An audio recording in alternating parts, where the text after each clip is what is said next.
Good morning, everyone. Welcome to Coffee Talk. We are your hosts, Southborough Youth and Family Services. My name is Sarah Castle. I am the Director of Southborough Youth and Family Services. And with me this morning, we have Megan Island, who is our Assistant Director. Good morning, Megan. Good morning. We have Shannon Knyman, who is our Program Coordinator. Good morning, Shannon. Morning, Sarah. And we're so excited to have special guests today. I'm going to let Shannon introduce them in a couple of minutes, but at the very least, we're going to share their names. We have Caroline Charland and Elizabeth Englander. Welcome, ladies. Thanks for coming on this morning. Thanks for having us. So to preface our conversation, those of you who might be watching this live streaming on Facebook, Caroline, who is our resident social media expert this morning, our title says the Insanely Awesome Pandemic Playbook, but Facebook may be abbreviating that title to the Insanely Awesome Pandemic, which is not exactly our topic today. But to start our conversation, a question that I have for the group is, has anyone discovered something new about themselves during this pandemic, or learned something new during the pandemic, or sort of come to appreciate something that they didn't before? No, just to riff on last week, I appreciate that I hate puzzles. I did another one and they're not very good for my mental health, I'll tell you what, but. You did another one? So that's what you've learned. Yeah. That Yeah, I had puzzles to are do not good one for your mental more. health. Right, I had to do one more to make sure that this isn't a truth. I don't like puzzles, so. I think I sense like a love-hate relationship here, though, because you keep getting pulled back to the puzzles. So, Well, it's also cheap because I bought two and I just can't let it sit in the box. So, yeah, maybe Shannon's like working through something. We should follow this over time to see if like she comes through on the other side and right. Comes to love puzzles or something like that. How about other people? I think there's a lot of things right now that people feel love-hate about. Yeah. I would say that I remember very early on in this whole thing, this pandemic, it was hard, but I found an appreciation for slowing down. We were forced to, but I mean, the pace of life before this started, for me personally, and I believe this is true for so many people, was just so intense. And I do think, I remember saying it took a pandemic for me to slow down. And I came to appreciate that, going outside in the morning and having coffee on my deck before starting my workday. I didn't have time for that. Or, finding new ways for my family. I have young children at home, finding new ways for us to find entertainment on the weekends. Anybody else, did anybody take up any hobbies or anything during this pandemic? Well, I did a lot more work looking at the research on children following disasters. Started working. So at the university, where I'm a professor there, and I run the Massachusetts Aggression Reduction Center, we started working on how to help schools and parents and kids with the pandemic back in April. And one of the first things I looked at was that I had never really read before was all the literature on how kids respond when they have sort of prolonged natural disasters or catastrophes in their community. And that was something I really hadn't thought about before, and I had never dealt with. And so that was new. I can't say it was cheerful, but the good thing about it is that it really gave us some ideas of how to help kids. And that's sort of how we started on the whole pandemic project, was just, sifting through previous kinds of disasters to see how we were going to help kids get back from this problem, which is going to be a huge task that you guys in Southborough are going to be dealing with. I promise you. Yes. I mean, I'm yes. sure you're already dealing with it, Yes. but it's going to really become front and center, I think, in the next couple of months. Yeah. Yeah. So Elizabeth, you answered the question of hobbies by talking about your work, and Yeah. I can totally relate to that on some True. level. So in some ways, we've found opportunities to slow down, but in a lot of ways, in particular in your field, the work has been intensified. Or you could also be the kind of person, that in your spare time really enjoys doing some research on this and learning more Well, about it. ironically, I really love doing puzzles. Isn't that ironic? You And do. that's true. I do. I really love doing puzzles. I find they really, I do two kinds of puzzles. I do crossword puzzles and I do, jigsaw puzzles. Yeah. And I find that they really take me out of my mind, Yeah. which is really what I need, to Mm, relax, mhm. is to be taken out of my mind and to stop thinking about work. And the work has changed. I mean, for a lot of us, I think it's changed. And when we have team meetings, and Mark, we're all saying the same thing, which is Yeah. that in ways things really have stopped. I mean, I used to be constantly traveling. So I used to be constantly flying around the country and driving around the state of Massachusetts, and that has all stopped. Mm-hmm. And so that means there's a lot of found time in my schedule. And probably there's a lot of people whose work, there are things that have just stopped where we sort of find pockets of time. Yep. But it's not like I've had this great surge of fabulous productivity. I find myself often very just I don't know, not fatigued exactly. We sort of call it, what we call it in our team meetings is pandemic malaise. Mm. And just feeling like it's harder to sort of get your energy up. And that's definitely actually one of the things. I mean, not to drag you guys to the topic of this live cast, but that is definitely one of the things that motivated Katie Covino and I to write this book, was to help kids understand that feeling and help them think about ways of coping with it, because we knew it was happening everywhere. Yeah. So I'm going to pass the ball over to Shannon, but I just wanted to reflect on something regarding the show and this particular topic. There was a period of time in developing this show where we kind of referred to this pandemic as Lord Voldemort, he who shall not be named, and that we've kind of tried to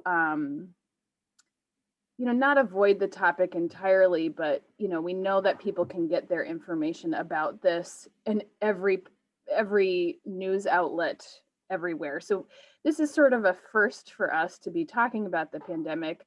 But Shannon, tell us more about this fantastic resource that we're talking about today, and just the topic in general. Yeah, so we're super lucky to have you guys on the show this morning because the book is fairly newly published. It's called The Insanely Awesome Pandemic Playbook, a humorous mental health guide for kids. And it's written for, so you guys tell me if I'm wrong, so it focuses on 8 to 12-year-olds and how they're feeling right now about the coronavirus pandemic and how to deal with some of that, the disappointment and the confusion and the fear.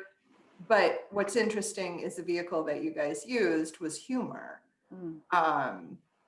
So it uses this amazing artwork that Caroline did. And Caroline is not only the artist of the book, but she almost falls into that age category.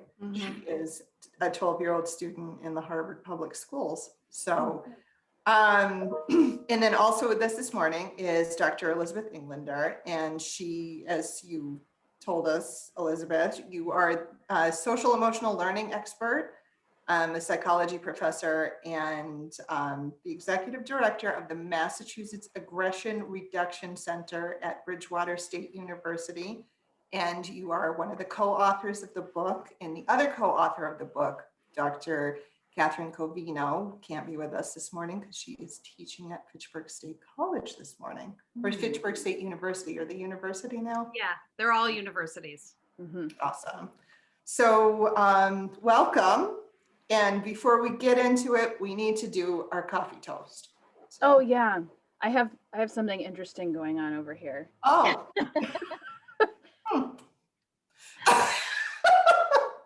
That's silly. You need to stand up, Sarah. Yes, Awesome. forgot about that part. Thank you, Shannon. Yes. How can we forget our I know, it's our namesake, for heaven's sake. Right. Caroline, are you drinking coffee? No, I want to. Oh. Need caffeine, but no, I'm not drinking coffee. All right. It'll stunt your growth. So Yeah. That's what they say, right? that's what they say. Don't get hooked. No need to do it sooner than necessary. Right. That's true. That's true. So Elizabeth, we're going to start with you. Mhm. So you and Katie decided to focus on tweens for this book. So we're all feeling it. We're all in the middle of this pandemic, but the age category that you guys were looking at was this 8 to 12-year-old group. So what was it about that crowd that made you guys feel like they needed particular support?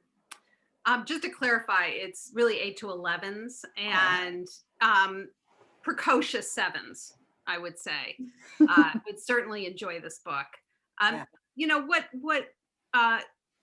led us to it is twofold. First of all, this actually is not the first insanely awesome book that we've written, but it's the first one that was published. So we wrote another one, which hasn't been published yet, and that we aimed that one at the 8 to 11 crowd because I had done some research showing that kids that age are particularly vulnerable if they get their first cell phone, especially at the younger part of that crowd. Like if a kid gets their first cell phone when they're 8 or 9 years old, they seem to be particularly vulnerable to getting involved in problems with peers, fights, and bullying and stuff. Not just on the phone, but also in school. It seems to change their socializing. So we were already kind of focused on that age group. Okay. And then coming forward, we got into this pandemic. And what began to happen was that we saw that the younger children, particularly in Massachusetts where we are, the younger children are mostly still in school. I mean, they're much more likely to still be going to school to a limited extent, at least.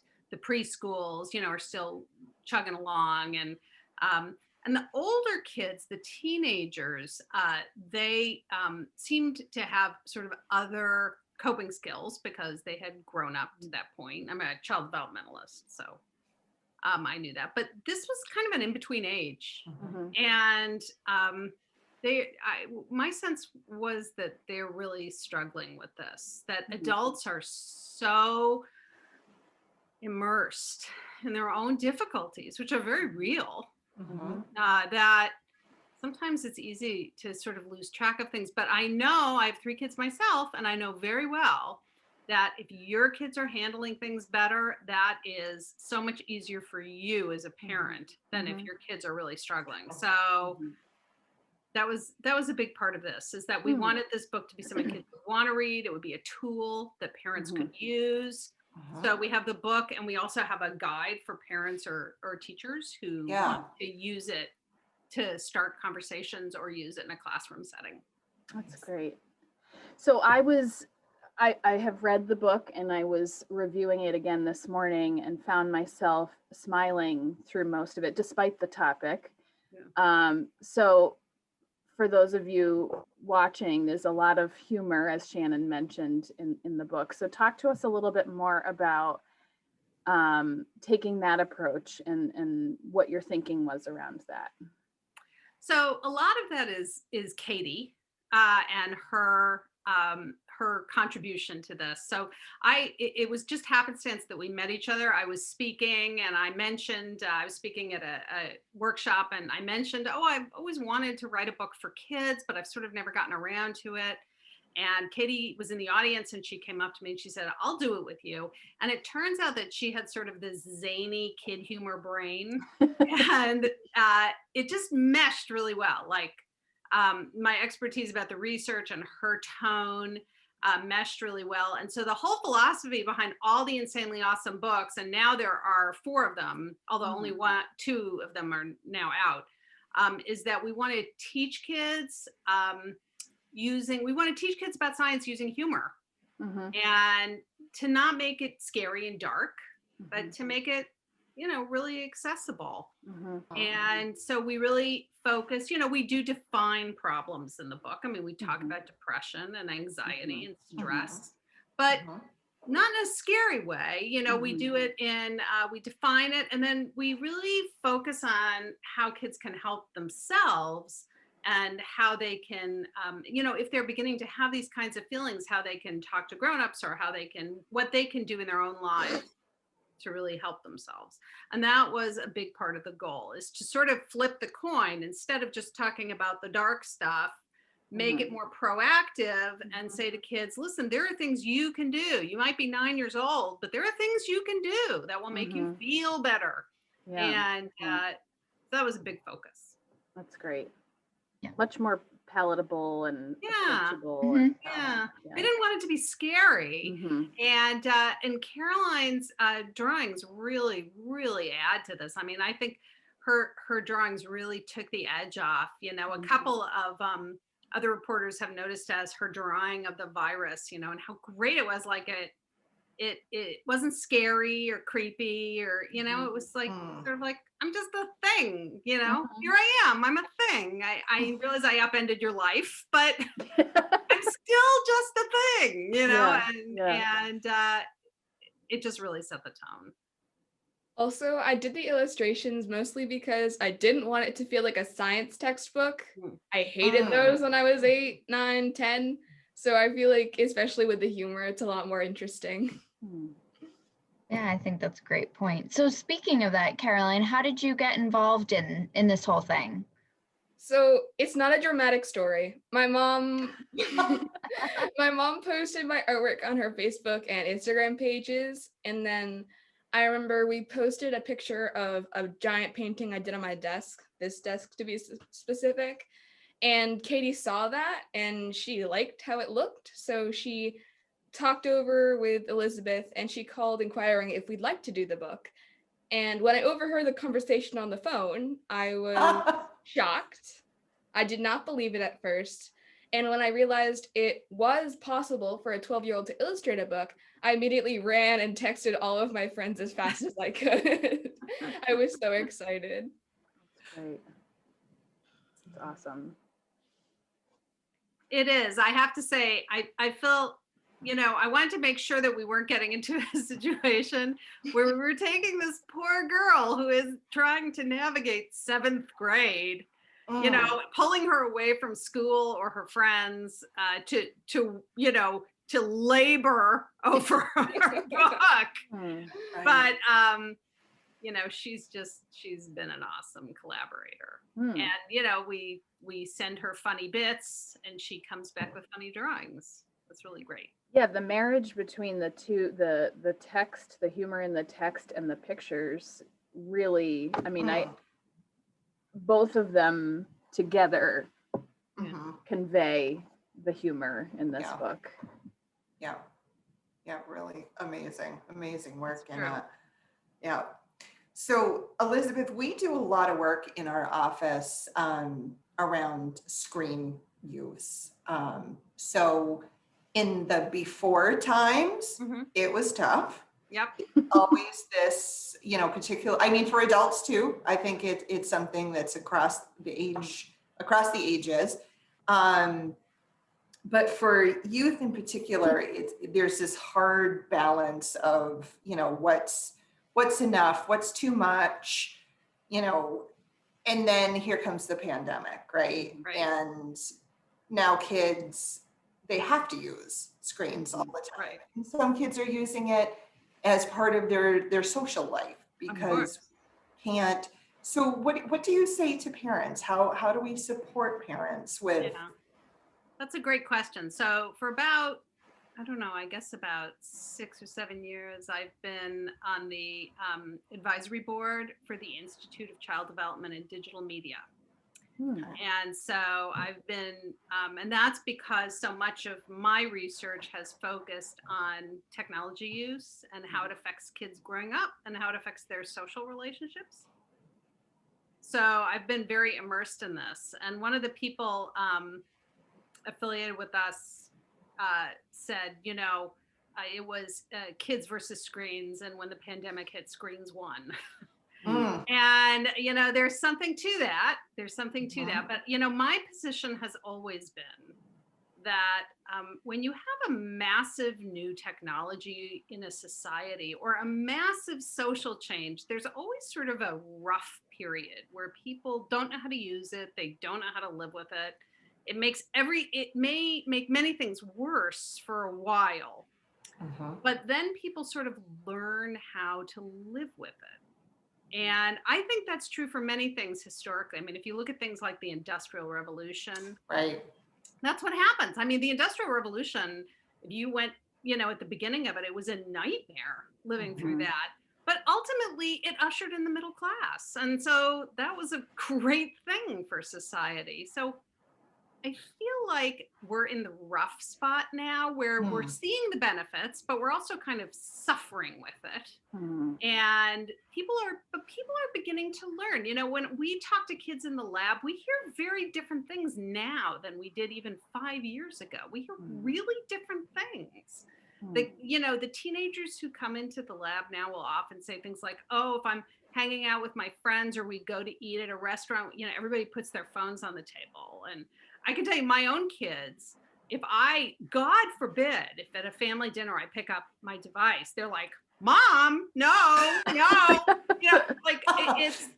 They're really beginning to internalize these ideas that there are ways to live with this so that it doesn't have such a thing. And I bet that Caroline's a really good example of that. I would bet that she and her friends probably have some rules that are just beginning at age 12 to sort of emerge. We know there's a big change in tech use between 14 and 18.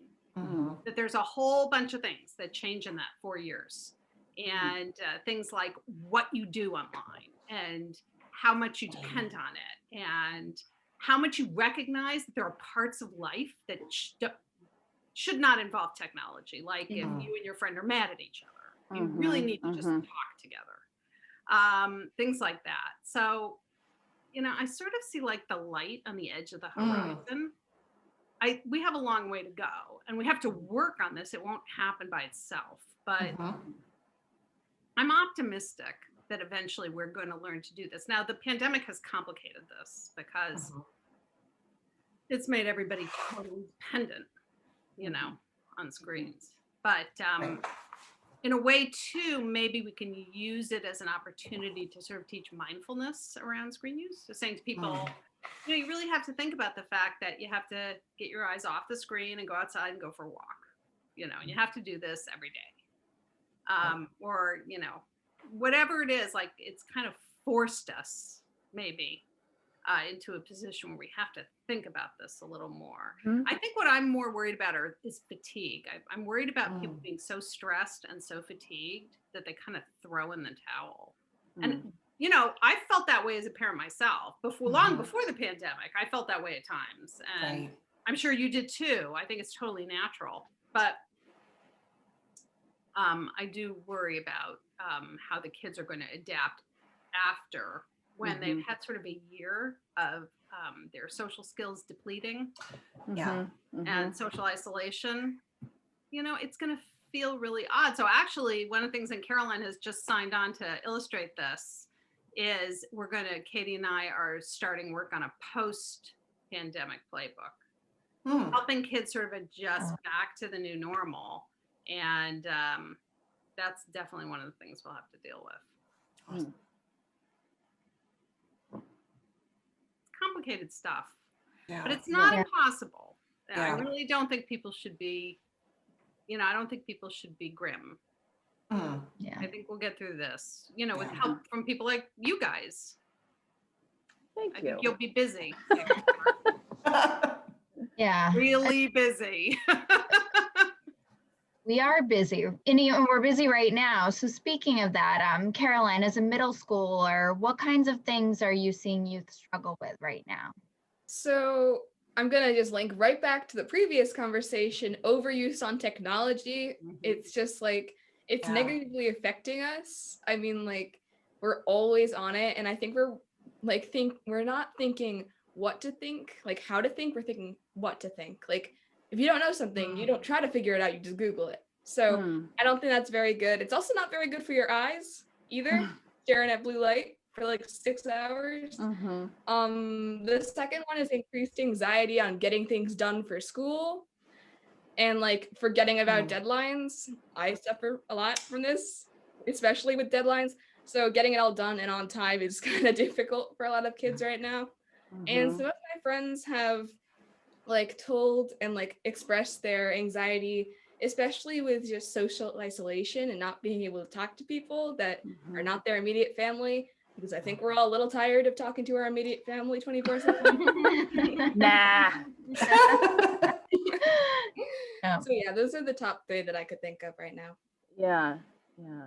I think that pretty well sums it up. Yeah. Definitely. Definitely. I think one of the really interesting questions for me as a researcher that's come out of this is, why is it so different seeing people in person? Why is that so different? Like, if I give a talk to a group, why does it really matter if I'm on Zoom versus if I'm standing in front of them? It's not like they're all touching me. So it can't just be the physical touch thing. Right. That would be really creepy. But you know, there's still something really different. I'm sure when you guys get people in to give talks to your group, you know, you want them to come. Therapy, yeah, doing therapy. I mean, that's a big piece of what we do. Absolutely. Doing it in having person versus online. Yeah. Right? Connecting, having a relationship. So we're sort of, you know, we're sort of beginning our feelers into why is this also different for people? It's definitely different, but I don't think we really understand why it's so different. But I will say that one of the things that has changed in the last 5 years is that kids are becoming increasingly aware of sort of the role of being close to somebody. So for example, when we ask them, when you're in social media, do you feel like really connected in the moment? They mostly say yes, I do. I feel really connected in the moment. But then if we say to them, okay, you feel really connected in the moment, but do you feel like social media or online stuff is really a way to grow kind of a close relationship? Most of them say no. Right. Not. And that's a level of awareness that I don't think we would have seen 5 years ago. Yeah. Right. People don't. So there's people are beginning to get this, but you know, it's we don't really understand why yet. I just think it's a really interesting sort of theoretical question. Yeah. One of the silver linings, I think, of this pandemic is the appreciation of things that we might not have otherwise realized or had awareness of, for sure. We have only a couple of minutes left. So our final question I want to ask you, Elizabeth, in response to what Caroline was just saying about things that middle schoolers are experiencing right now, is something that I think probably a lot of viewers watching might say, yeah, that's similar to things I'm worried about. What red flags should parents be looking out for with kids? And do you have any, suggestions on immediate things that parents can do to help support their children? Sure.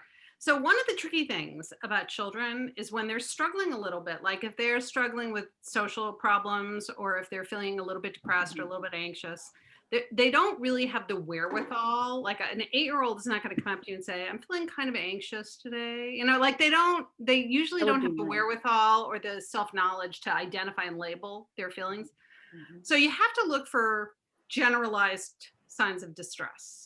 And in young children, generalized signs of distress are usually things like problems playing, problems sleeping, problems with eating, fighting with siblings a lot, maybe whereas before they didn't, or things that once used to cheer them up, but aren't cheering them up anymore. So those are kinds of all signs that your child might need to talk. Don't jump to the conclusion that something terrible is going on. It really might not be anything terrible, but it's worth a conversation, because the thing is, you want your kids to get the feeling that you're sort of keeping an eye peeled for how they're feeling. And so if you say, how are things going? It seems like you're kind of moping around today. Do you want to do something different? You want to do something special? And I think that once you do those kinds of conversations with your kids, what you're going to find is they're going to come to you and talk to you more.